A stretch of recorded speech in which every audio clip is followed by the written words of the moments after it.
Hello, കർത്താവിൻ്റെ അതിപരിശുദ്ധമായി നാം വാഴ്ത്തപ്പെടട്ടെ. വിവിധ ദേശത്തും വിദേശത്തും അടുത്തും അകലെയുമായിരുന്ന ദൈവത്തിൻ്റെ വചനം കേൾക്കുന്ന എല്ലാ പ്രിയപ്പെട്ടവരും കർത്താവായ യേശുക്രിസ്തുവിൻ്റെ വിലയേറിയ നാമത്തിൽ എൻ്റെ സ്നേഹവന്ദനം. അല്പസമയത്തെ ദൈവവചന ചിന്തയ്ക്കായി ഒരു ദൈവവചന ഭാഗം വായിക്കുന്നു. രൂത്തിന്റെ പുസ്തകം 1-ാം അധ്യായം എൻ്റെ 20-ാമത്തെ വാക്യം. നൊവോമി എന്നല്ല മാറ എന്നെ വിളിപ്പിൻ, സർവശക്തൻ എന്നോട് ഏറ്റവും കയ്പായുള്ളത് പ്രവർത്തിച്ചിരിക്കുന്നു എന്ന് ആ ഭാഗത്ത് വായിച്ചാൽ കാണാൻ കഴിയും. നിങ്ങൾ വായിക്കണം കേട്ടോ. ഹല്ലേലൂയ. അപ്പം ഇവിടെ ഹല്ലേലൂയ നൊവോമി പറയുകയാണ്, എന്നെ ഇനി മാറ എന്ന് വിളിപ്പിൻ. ഹല്ലേലൂയ. മാറ എന്ന് പറഞ്ഞാൽ കയ്പെന്നാണ് എൻ്റെ അർത്ഥം. ഹല്ലേലൂയ. അപ്പോൾ ഇവിടെ മനസ്സിലെ കയ്പ് മനുഷ്യനെ തകർച്ചയിലേക്ക് നടത്തും.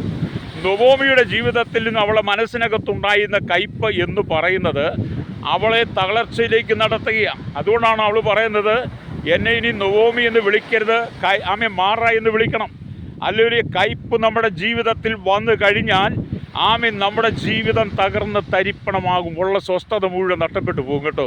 അപ്പോൾ സ്വസ്ഥത മുഴുവൻ നഷ്ടപ്പെടാതിരിക്കണമെങ്കിൽ കയ്പായ അനുഭവത്തെ നമ്മുടെ ജീവിതത്തിൽ നീക്കിക്കളയണം. അങ്ങനെ പറയുമ്പോൾ നിങ്ങൾ ചോദിക്കും, പാസ്റ്റർക്ക് അത് പറയാം, ഹല്ലേലൂയ, ഞങ്ങൾ അനുഭവിക്കുന്ന വേദന ഞങ്ങൾക്കല്ലേ അറിയുള്ളൂ എന്ന് പറയുന്നവരുണ്ട്. അതേ ശരിയാണ്. നിങ്ങൾ അനുഭവിക്കുന്ന പോലെ തന്നെ അനേക കയ്പിൻ്റെ അനുഭവത്തിലൂടെ ഞാനും കടന്നു പോകാറുണ്ട്. പക്ഷേ കയ്പാണെന്ന് പറഞ്ഞ് നമ്മൾ ആ കയ്പിൻ്റെ അനുഭവത്തിലൂടെ കടന്നുപോയാൽ നമുക്കതിൽ രക്ഷപ്പെടാൻ കഴിയില്ല. നമ്മുടെ ജീവിതം തന്നെ തകർന്ന് തരിപ്പണമായി പോകാൻ സാധ്യതയുണ്ട്. അതുകൊണ്ട് പരിശുദ്ധാത്മാവ് പറയുകയാണ്, കയ്പായ അനുഭവത്തിലൂടെ നീ കടന്നു പോകുന്നെങ്കിൽ ആ കയ്പിനെ മാറ്റണം, അതിനെ മധുരമാക്കുന്നൊരു ദൈവമുണ്ട്. ഹല്ലേലൂയ. സത്യവേദ പുസ്തകത്തിൽ നൊവോമിക്കുണ്ടായ ഒരു കയ്പിനെക്കുറിച്ചാണ് നമ്മൾ വായിച്ചത്. അവൾ ബേത്ലഹേമിൽ നിന്ന് മോവാബ് ദേശത്തേക്ക് യാത്രയായി. അവരവിടെ മോവാബ് ദേശത്ത് ചെന്നു. അവിടെ അവൾക്ക് തൻ്റെ ഭർത്താവ് നഷ്ടപ്പെട്ടു. ഭർത്താവ് മരിച്ചു. കൂടാതെ അവളെ 2 ആൺമക്കളും നഷ്ടപ്പെട്ടു. അവരും മരിച്ചു. അവൾ വിധവയായി.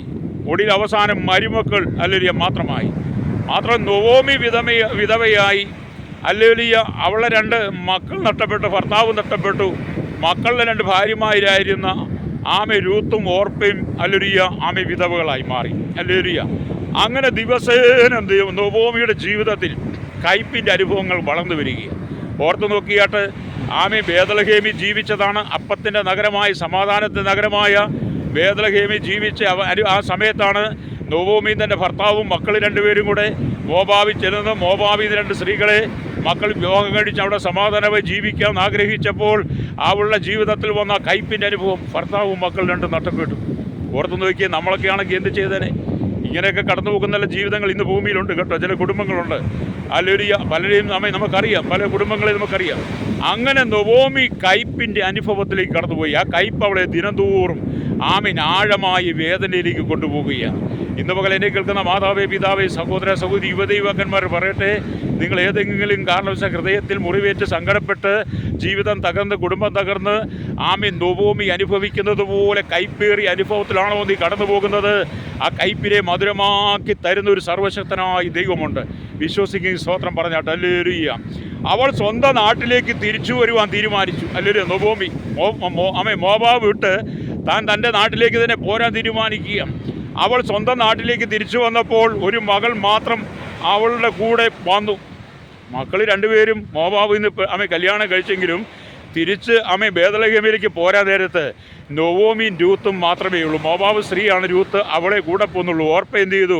അമ്മായിയമ്മയെ കെട്ടിപ്പിടിച്ച് ചുംബനമൊക്കെ കൊടുത്തിട്ട് അവൾ അവിടെ ദേശമായ മോവാബിലേക്ക് അവളുടെ ആളുകളുടെ അരികിലേക്ക് പോയി. എന്നാൽ രൂത്ത് ഇച്ചിരി വെളിച്ചമുള്ളവളായിരുന്നു.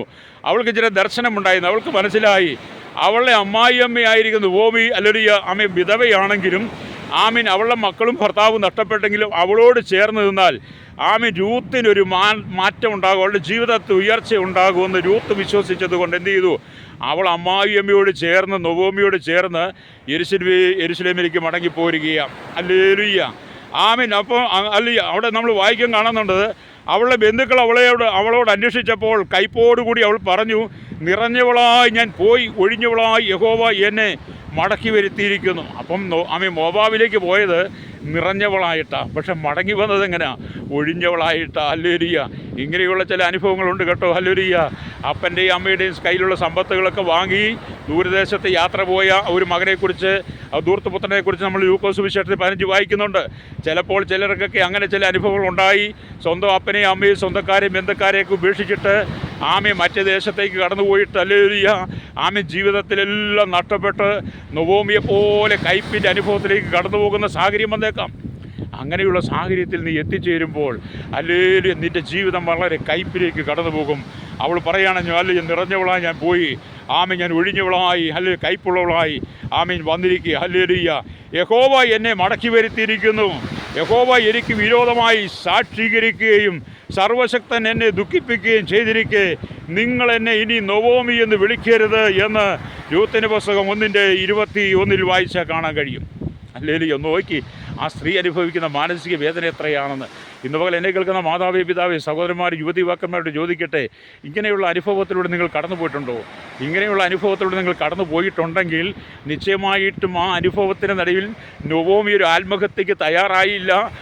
മാത്രമല്ല, മരുവോളം അവളുടെ കൂടെ പോരെന്ന് പറഞ്ഞപ്പോൾ അവളെ തള്ളിക്കളയാൻ തയ്യാറാകാതെ താൻ നിറഞ്ഞവളായി പോയി ഒഴിഞ്ഞവളായി വരുമ്പോൾ കൂട്ടത്തിൽ തൻ്റെ മരുമകളായിരിക്കുന്ന രൂത്തിനെയും കൂട്ടിക്കൊണ്ടാണ് വരുന്നത്. അവൾ ആത്മഹത്യക്ക് ശ്രമിച്ചില്ല കേട്ടോ.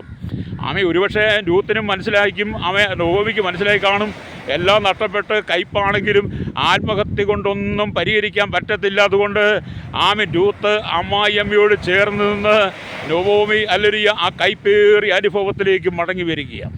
അതെന്ത് ചെയ്തു? പിന്നത്തേതിൽ നൊവോമിയുടെ ജീവിതവും മധുരമായി മാറി, രൂത്തിൻ്റെ ജീവിതവും മധുരമായി മാറി എന്ന് പഠിക്കാൻ കഴിയും. ഹല്ലേലൂയ. അതുപോലെ തന്നെ ഏശാവിൻ്റെ ജീവിതത്തിൽ ഒരു കയ്പുണ്ടായിരുന്നു. അവൻ്റെ സഹോദരൻ കബളിപ്പിച്ചു, പരാജയം ഏറ്റുവാങ്ങി അവൻ കയ്പുള്ളവനായി തീർന്നു. പിതാവിൻ്റെ ശ്രേഷ്ഠ പുത്രഭാഗ്യം, പ്രത്യേക അനുഗ്രഹവും തുടങ്ങിയവെല്ലാം ഏശാവിന് നഷ്ടപ്പെട്ടു. അവൻ്റെ കയ്പ് വളരെ അധികമായി തീർന്നു. അവൻ വളരെ ഉച്ചത്തിൽ നിലവിളിച്ച് കരഞ്ഞു പിതാവിനോട്, എൻ്റെ പിതാവേ എന്നെ അനുഗ്രഹിക്കണമേ എന്ന് ഏശാവ് നിലവിളിക്കുന്നത് ഉൽപ്പത്തി പുസ്തകം 27:34 കാണാൻ കഴിയും. ചതിവ് കാരണം ഹല്ലേലൂയ കയ്പ് കടന്നു വരും. ഹല്ലേലൂയ, സ്വന്തം അനുജനായി യാക്കോബ് സ്വന്തം ജ്യേഷ്ഠനായിരിക്കുന്ന ഏശാവിനെ കബളിപ്പിച്ചപ്പോൾ എന്ത് ചെയ്തു? ഏശാവിൻ്റെ ജീവിതത്തിൽ വലിയ കയ്പ് കടന്നു വന്നു. ഹല്ലേലൂയ. ഇതേപോലെ തന്നെ എന്നെ കേൾക്കുന്ന പ്രിയ സഹോദര സഹോദരി, കയ്പ്, ചതിവ് ഒക്കെ നമ്മുടെ ജീവിതത്തിൽ വരുമ്പോൾ അങ്ങനെ ചില കയ്പിൻ്റെ അനുഭവങ്ങൾ കടന്നു വരാം. അങ്ങനെ കയ്പേറിയ അനുഭവത്തിലൂടെ നീ കടന്നു പോയാലും ആ കയ്പിൻ്റെ അനുഭവത്തിൽ നിന്ന് മടങ്ങി വന്ന നൊവോമിയെയും രൂത്തിനെയും മാനിച്ച് പിന്നത്തേത് രൂത്ത് കർത്താവായ യേശുക്രിസ്തുവിന്റെ വംശാവലിയെക്കുറിച്ച് മത്തായിയുടെ സുവിശേഷം 1 വായിക്കുമ്പോൾ ആ വംശാവലിയിൽ അവൾ സ്ഥാനം പിടിച്ചെന്നുള്ളതാണ്. അതേ, കയ്പിനെ മധുരമാക്കുന്നൊരു നല്ല ദൈവമുണ്ട് കേട്ടോ. അതുകൊണ്ട് ഇന്ന് പകൽ എന്നെ കേൾക്കുന്ന മാതാവേ, പിതാവേ, നിന്റെ കയ്പിനെ മധുരമാക്കുന്ന ദൈവമുണ്ട്. അപ്പോൾ ഏശാവ് ജീവിതത്തിൽ വളരെ കയ്പുള്ളവനായി തീർന്നു. അതുപോലെ മിസ്രയീമിൽ അടിമയായി ജീവിച്ച ഇസ്രായേൽ അവിടുത്തെ ജീവിതം കയ്പുള്ളതായിരുന്നു എന്ന് പുറപ്പാട് പുസ്തകം 1:14 കാണാൻ കഴിയും. ഇസ്രായേൽ മിസ്രയീമിരിക്കുന്ന അവിടെ കളിമണ്ണ് കൊണ്ട് കട്ട പിടിച്ച് ചുട്ട് അവിടെ കുടുംബങ്ങളെല്ലാം അടിമത്തത്തിൽ വളരെ കയ്പേറിയ അനുഭവത്തിലൂടെ അവർ കടന്നുപോയി എന്ന് കാണാൻ കഴിയും. തന്നെ സ്നേഹിച്ച കർത്താവിനെ തള്ളിപ്പറഞ്ഞ സമയത്ത് പത്രോസിൻ്റെ ജീവിതം കയ്പുള്ളതായി തീർന്നു. ഹല്ലേലൂയ. അപ്പം ഇസ്രായേലിൽ വെച്ച് ഇസ്രായേലിനെ കയ്പനുഭവിച്ചു. യേശുവിനോട് കൂടെ നടന്ന പത്രോസ് ഹല്ലേലൂയ യേശുവിനെ തള്ളിപ്പറഞ്ഞപ്പോൾ പത്രോസ് പിന്നെ അതിദുഃഖത്തോടെ പുറത്തുപോയി പൊട്ടിക്കരഞ്ഞു എന്നാണ്. അപ്പോൾ എല്ലാവരുടെയും ജീവിതത്തിൽ ചില കയ്പുകൾ കടന്നു വരും കേട്ടോ. ഹല്ലേലൂയ. അങ്ങനെ തൻ്റെ മനസ്സാക്ഷിക്കൊത്ത നിമിത്തം ഉണ്ടായ കയ്പ് മുഖാന്തരം പത്രോസ് നിലവിളിക്കേണ്ടി വന്നു. ഇന്ന് പകൽ എന്നെ കേൾക്കുന്ന പ്രിയ സ്നേഹിത, ഇങ്ങനെയൊക്കെയുള്ള ചില സാഹചര്യങ്ങൾ നമുക്ക് കടന്നു വരും കേട്ടോ. കൂടാതെ നമ്മൾ ദൈവത്തിന് വചനം വായിക്കുമ്പോൾ ഹല്ലേലൂയ, ഇസ്രായേൽ മാറാ എന്ന സ്ഥലത്ത് വന്നപ്പോൾ അവിടെയുള്ള വെള്ളം അവർക്ക് കയ്പുള്ളതായിരുന്നു. മിസ്രയീമിൽ നിന്ന് പുറപ്പെട്ട ജനം ചെങ്കടൽ കടന്ന് മരുഭൂമിയിലെത്തി. അവിടുന്ന് 3 ദിവസത്തെ വഴി നടന്ന് സീൻ മരുഭൂമിയിലെത്തി. അവർ അവിടുന്ന് മാറായിലെത്തുന്നു. മാറായിലെത്തിക്കഴിഞ്ഞപ്പോൾ അവിടുത്തെ വെള്ളം അവർ കുടിക്കാൻ കഴിഞ്ഞില്ല. വെള്ളം കയ്പാണ്. ഹല്ലേലൂയ. ആ വെള്ളം കയ്പുള്ളതായിരുന്നു. ഹല്ലേലൂയ. അത് അവരുടെ മനസാക്ഷിയെ മരവിപ്പിച്ചു. വലഞ്ഞു വരിക, ദാഹിച്ചു വലഞ്ഞു വരുന്നവർക്ക് വെള്ളം കിട്ടാതെ വന്നപ്പോൾ അത് അവർക്ക് ഭാരമായി മാറി. ആ സമയത്ത് യേശുക്രിസ്തു ഹല്ലേലൂയ നിഴലായി ഒരു മരം വെട്ടി മാറയിലെ വെള്ളത്തിലിട്ടപ്പോൾ അത് മധുരമായി തീർന്നു. ഇന്ന് പകൽ എന്നെ കേൾക്കുന്ന മാതാവേ, പിതാവേ, കയ്പേറിയ അനുഭവമാണോ നിൻ്റെ ജീവിതത്തിൽ? അതിനെ ദൈവം മധുരമാക്കാൻ ആഗ്രഹിക്കുക. ഏത് കയ്പിൻ്റെ അനുഭവമായിരുന്നാലും അതിന് ദൈവം നിന്നെ വിടുവിക്കും. നിങ്ങൾക്ക് വേണ്ടി പ്രാർത്ഥിക്കാൻ പോവുക. പരിശുദ്ധ ഞങ്ങളുടെ നല്ല ദൈവമേ, സ്വർഗ്ഗീയ പിതാവേ, അനുഗ്രഹിക്കപ്പെട്ട നല്ല സമയത്തിനായി സ്തോത്രം. കയ്പേറിയ അനുഭവത്തിലൂടെ കർത്താവേ കടന്നുപോയ നൊവോമിയെയും രൂത്തിനെയും മാനിച്ച ദൈവമേ, അനവധി ഭക്തന്മാർ കയ്പിൻ്റെ അനുഭവത്തിൽ കടന്നുപോയി പിന്നത്തേലൊരു മാനിച്ചതുപോലെ ഇന്ന് പകൽ സകല ജനത്തിന് കയ്പേറിയ അനുഭവമാക്കി മധുരമാക്കി മാറ്റി അവരെ